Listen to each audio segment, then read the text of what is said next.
Welcome to the first episode of How to Get Healthy, Glowing Skin.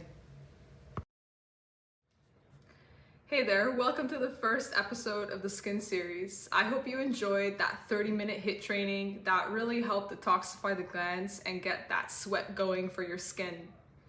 All right, in this first episode, we are going to speak about the anatomy of the skin to really understand the importance of skin health, as well as we will touch base on the 7 detoxification organs that are important in order to detoxify toxins in the body and thus have healthy skin. All right, there are 2 types of body membranes: epithelial, that is made up of serous membranes, mucous membranes, and cutaneous membranes, and then connective tissue membranes that are made up of synovial membranes. In order to understand the anatomy of the skin, you need to understand that there are 2 types or compounds that are made up of the same things or elements in the body.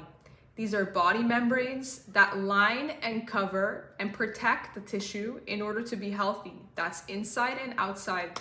And then there is the skin that covers our outermost body parts and protects us against injuries, flesh wounds, and toxins that come from the outside.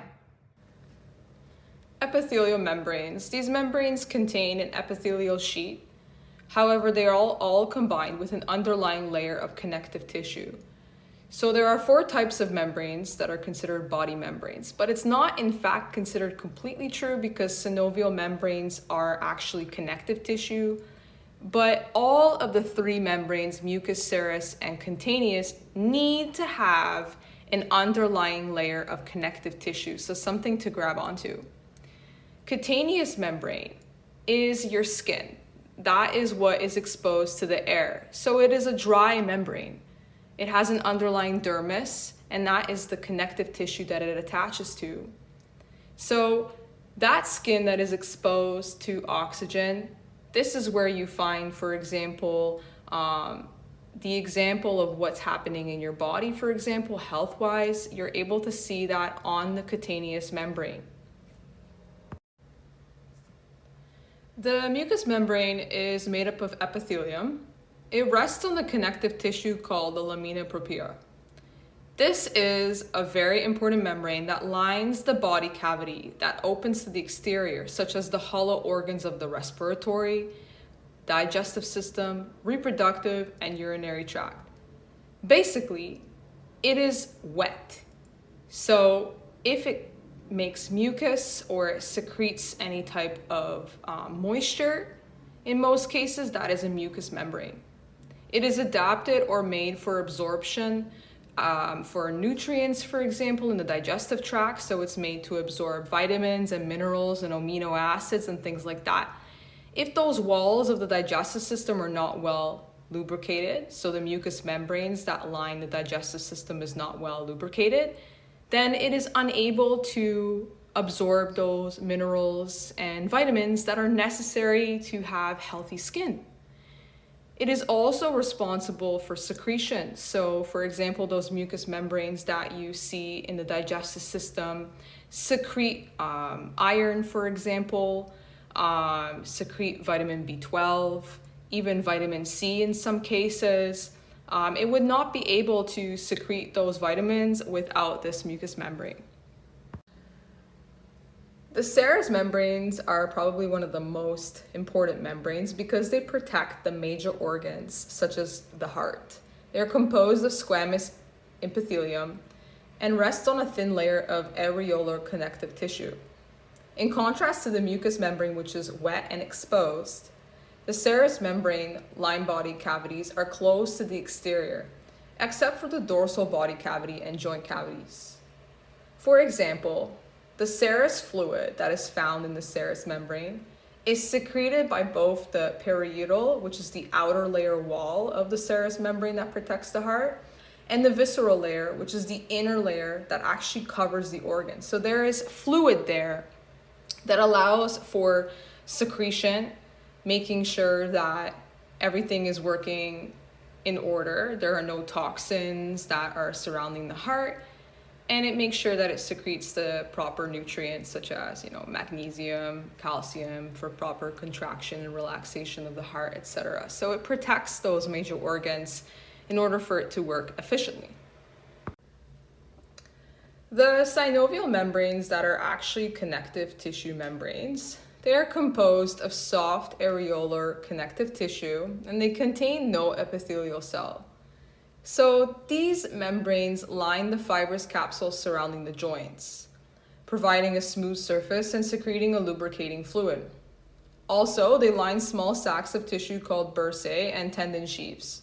These structures cushion the organs moving against each other during muscle activity, such as tendon movement across bone surfaces. This is a very important thing to understand, that our skin is able to actually show us the health of our joints simply because the fluid and the connective tissues that surround the synovial membranes that surround the joints need the same vitamins, minerals, amino acids, and elements as the skin does.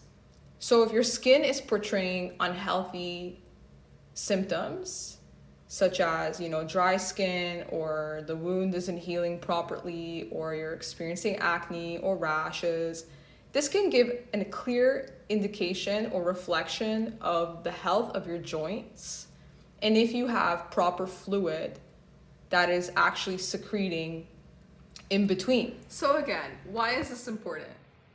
The skin on the outside reflects the health of our body membranes and our connective tissues on the inside, and vice versa. So if we have unhealthy connective tissues and body membranes, or we have healthy joints, and we have healthy mucous membranes that surround our skin and our digestive system, and if we have healthy serous membranes that surround our heart, then we can trust that this will reflect on our skin. So the skin is a huge indication about what's going on inside. You are what you absorb, and this could not be more true when looking at the skin. So the skin is a form of protection. It keeps toxins from seeping into the body, and it serves as a detoxification organ itself by secreting its oil glands and releasing toxins from within the body. The healthier the skin, the more resistant it is to UV rays from the sun, and the less likely it is to age quickly and form fine lines. Healthy skin and its ability to heal quickly from wounds indicates that the body cell regeneration is working optimally. As a holistic nutritionist, I offer several nutrition tips for healthy body membranes and connective tissue. You need essential amino acids, sulfate compounds, and essential fatty acids for healthy skin. Healthy fats that are essential components of the cell membrane and internal fatty tissues protect the vital organs from trauma and temperature change by providing insulation for the body. There are 3 types of major unsaturated fats. Monounsaturated, that you can get from olive oil or canola oil. Given that you do not burn it, you should only have these oils cold in dressings such as salads. Polyunsaturated omega-6s, you can find these in borage oil, primrose oil, which is very good for the skin and your hair, blackcurrant oil, human milk that is very high in enzyme properties that help clean out the blood of toxins and thus promote healthy skin, some fungi, beef fat, egg yolk. And then you have your polyunsaturated omega-3s that is found in flax seeds, pumpkin seed, hemp seed, walnut, and fish oil. So we talked about in the previous slide about the importance of sulfur also being in our bodies for healthy skin. Sulfur is responsible for amino acid absorption, but it is most important for tissue healing. It is considered a beauty mineral, and ancestors have been using sulfur for centuries to detoxify the skin. It's not really talked about, it's not common, but it is extremely important for skin, hair, and nails, and body membranes, as well as cartilage, joint health, and connective tissue. A deficiency is not very visible. There are no visible symptoms unless one is truly aware of themselves and their body, mind, and spirit. However, it is extremely critical in the detoxification processes in its ability to escape from oxygen-based damage. So, sulfur has the ability to fight against free radicals, and it really speeds up the healing and regeneration processes of the connective tissues in our joints, for example, as well as on our skin, in our hair, and in our nails. So at times it can be really difficult to get the nutrients and the elements that we need from food. We are fairly active as a society, always in movement. And if you are an athlete, we do deteriorate and use up quite a bit of our vitamins, our minerals, and we tear tissue consistently on a daily basis. If we do not give our bodies the necessary nutrients, such as sulfur, for example, to heal our tissues, then it can be extremely difficult to experience growth in our athletic performance, to experience healing in our skin, in order to have healthy digestion, in order to have less pain in our joints, etc.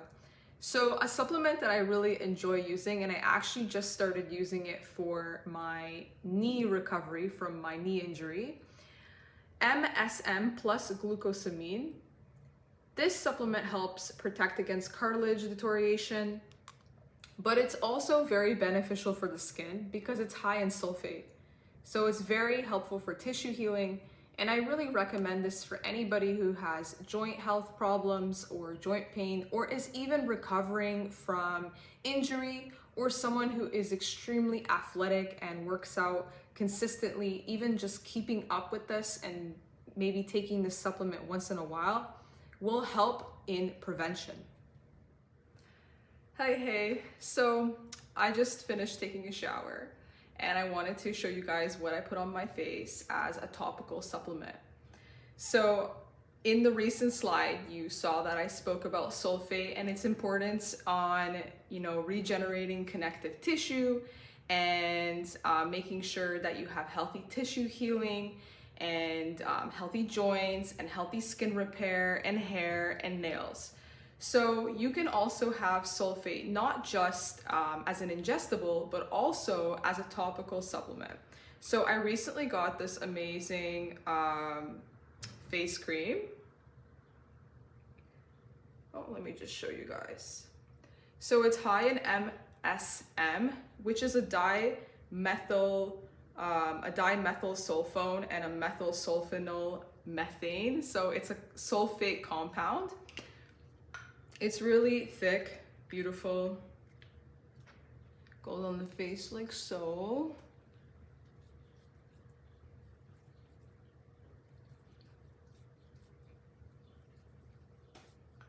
I recently got this cream because I was breaking out quite a bit on my side, you see here, but the scars are even going away from my acne.